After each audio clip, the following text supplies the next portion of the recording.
Madam, accountability किस पर है? पहलगाम किसने किया? 7.5 लाख हमारी फौज और सेंट्रल पैरामिलिट्री फोर्स है। ये कहां से 4 चूहे घुसकर हमारे भारत के नागरिक को मारे?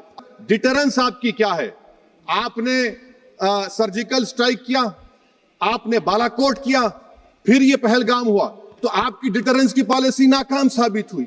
प्रेसिडेंट उस शख्स को बुलाकर खाना खिलाता है अपने साथ जिसके भाषण से हमारे लोग मारे गए थे। तो क्या आपकी खर्जा पॉलिसी कामयाब हुई? गोरा व्हाइट हाउस में बैठकर भारत की सीज फायर का ऐलान करेगा, या वो नेवी का सिपाही जो समंदर में खड़ा हुआ है उसको ये नहीं मालूम हो रहा है कि मेरा प्रधानमंत्री ऐलान नहीं किया? इज्जत नफ्स भी कोई चीज होती है। इख्तिदार में कोई यहां रहेगा, कोई वहां रहेगा, मगर इख्तिदार में इकबाल होना चाहिए। बदबख्ती की बात यह है कि आपने इकबाल को खो दिया। बहुत मैं ताज़ियत पेश करना चाहूंगा मौलाना इकबाल को, जो पूंछ के मदरसुल ज़ियाउल उलूम के मुदर्रिस थे। उस 5 साला लड़की मरियम को जिसको पाकिस्तान की शेलिंग में उसका पेट फट गया, मैं ताज़ियत पेश करना चाहूंगा मैडम जैन अली और उर्वा फातिमा, इन 2 जुड़वा भाई बहनों को जिनकी उम्र 14 साल थी। लांस नायक दिनेश कुमार को, BSF के सब इंस्पेक्टर मोहम्मद इम्तियाज को। मैं शुक्रिया अदा करना चाहूंगा कश्मीर की आवाम का कि उन्होंने पहलगाम के वाक़े के बाद मस्जिदों से ऐलान किया मजम्मत का, बगैर किसी के बोलने पर रोड पर निकलकर उन्होंने पाकिस्तान से आए हुए दहशतगर्दों की मजम्मत की। मैं मुबारकबाद देता हूं हमारी मुसल्लह अफवाज को कि उन्होंने एक अजीम कुर्बानी पेश की और बहादुरी के साथ ऑपरेशन सिंदूर में भारत को कामयाबी दिलाई। मैं मुसल्लह अफवाज ने पहले 9 दहशतगर्द ठिकानों पर उनको निशाना बनाया, और सबसे मेरी नज़र में जो दहशतगर्दी के दिल पर हमला हुआ वो भावलपुर का था, और 6 एयरफील्ड, 3 हैंगर और 2 रनवेज को हमने तबाह किया। बाद में ऑपरेशन सिंदूर की कामयाबी की एक अहम वजह यह थी मैडम कि मुल्क में इत्तेहाद और इत्तेफाक पैदा हो गया था, एक यूफोरिया पैदा हो गया था, मगर अफसोस कि हुकूमत ने उसका फायदा नहीं उठाया।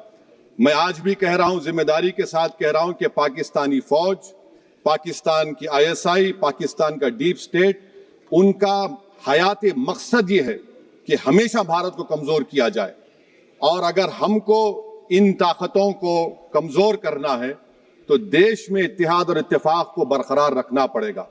अगर हम बुलडोजर के जरिए या फिर लिसानी जबर के जरिए या मजहबी फिरका परस्ती के जरिए अक़लियतों को निशाना बनाएंगे तो हम खुदा ना खास्ता उन पड़ोसी मुल्क के दहशतगर्द तंजीमों को कहीं कामयाब ना हो जाए।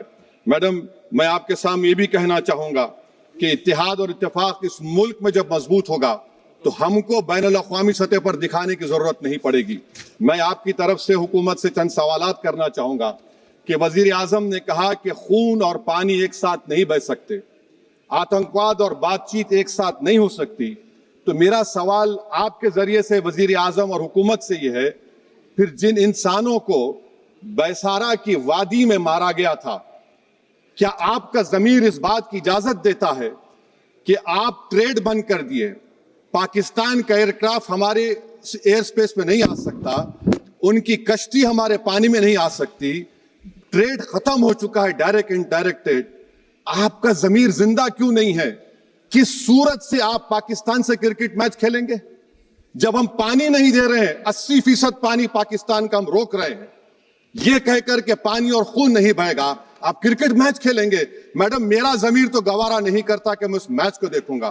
क्या इस हुकूमत में इतनी हिम्मत है कि उन 25 मरने वालों को फोन करके कहे कि देखो हमने ऑपरेशन सिंदूर में बदला ले लिया, अब तुम पाकिस्तान का मैच देखो? बड़ी अफसोस की बात है मैडम। मैडम, अकाउंटेबिलिटी किस पर है? पहलगाम किसने किया? 7.5 लाख हमारी फौज और सेंट्रल पैरामिलिट्री फोर्स है।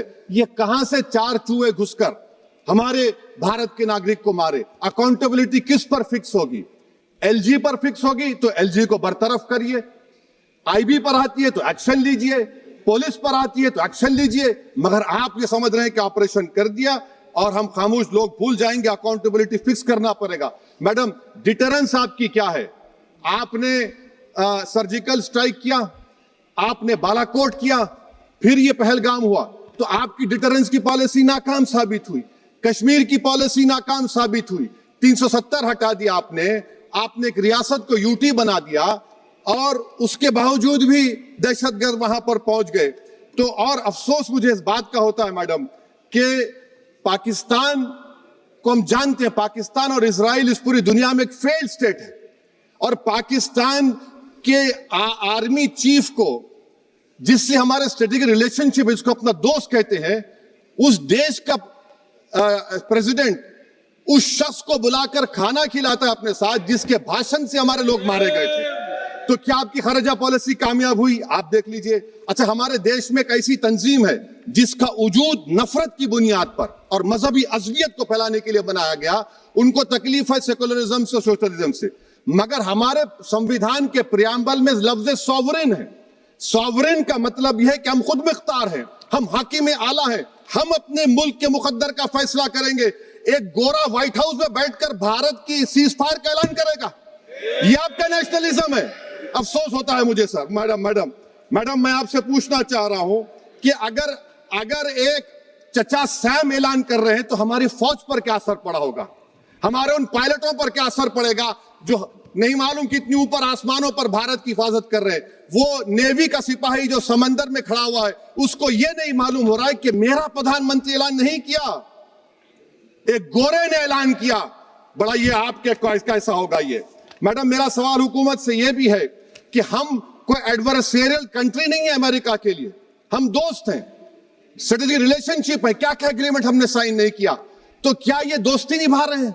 मैडम मैं हिस्टोरिकल एग्जांपल दे रहा हूं, क्रुश्चेव और टीटो। क्रुश्चेव ने दबाव डाला, टीटो ने कहा मैं नहीं मानता, मैं नैम ज्वाइन करूंगा। मैडम फ्रांस और यूएसए, डिगोल को जब यूएसए ने दबाव डाला तो डिगोल ने कहा कि तुम दोस्त हो मगर हमारी खारिजा पॉलिसी आजाद ना है।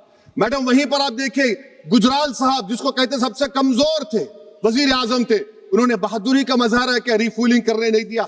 वियतनाम 20 साल यूएसए से लड़ा मगर झुका नहीं, और हम उनको बोल भी नहीं पा रहे। हम तो कोई दुश्मन मुल्क तो नहीं है अमेरिका के, ये आपको समझने की जरूरत है। और मैडम यहां पर वजीर खारजा ने कहा वो चीन गए, डिप्टी चीफ ऑफ स्टाफ ने कहा कि चीन के इक्विपमेंट एक लाइव लैब था हमारे उनके लिए। क्या आपने कहा चीन को कि तुमने क्यों दिया पाकिस्तान को हथियार? आप नहीं कहे। और मैडम आप जानते हैं कि रक्षा मंत्री ने कहा कि स्विफ्ट एंड प्रोपोर्शनेट। तो फिर जो इंडोनेशिया मिलिट्री अटैचे ने कहा कि हमको कहा गया मत मारो, हम सेल्फ डिफेंस में भी नहीं मार सकते थे पाकिस्तान को। और अगर आप ट्रंप के बयान को गलत कह रहे हैं कि 5 एयरक्राफ्ट नहीं गिरे, मैं यकीन करता हूं आपकी बात का। आप हमारे पायलट्स को कमेंट करिए ना, हमारे पायलट्स को कमेंट करिए कि हम अपने पायलट्स की तारीफ करते हैं, आप वो भी नहीं करना चाहते। मैं हुकूमत से जानना चाहता हूं मैडम कि क्या फ्रांस ने हमको सोर्स कोड नहीं दिया जिसकी वजह से हमारे एयरक्राफ्ट को क्या नुकसान हुआ? अब मुस्तकबिल में आप हथियार खरीदेंगे तो क्या आप सोर्स कोड हासिल करेंगे? और मैडम मैं आपको बताना चाह रहा हूं, मेरे सवाल का जवाब हुकूमत दे। हमारे पास सैंक्शन जो स्क्वाड्रन है 42 है, 60 साल के बाद सिर्फ 29 काम कर रहे हैं। पाकिस्तान के पास 25 हैं, चीन के पास 50 से ज्यादा हैं। 11 साल से आप सरकार में हैं, सबमरीन नहीं है, थर्ड एयरक्राफ्ट कैरियर कहां पर है आप बताइए।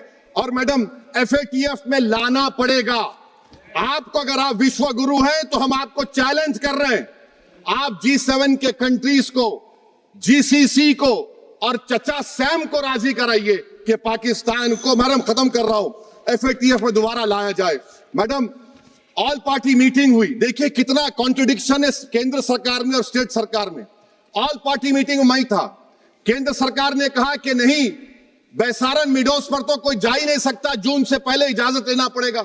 बाद में हमको मालूम हुआ कि साल भर खुला रहता मिडोस सिवाय बारिश और स्नो के।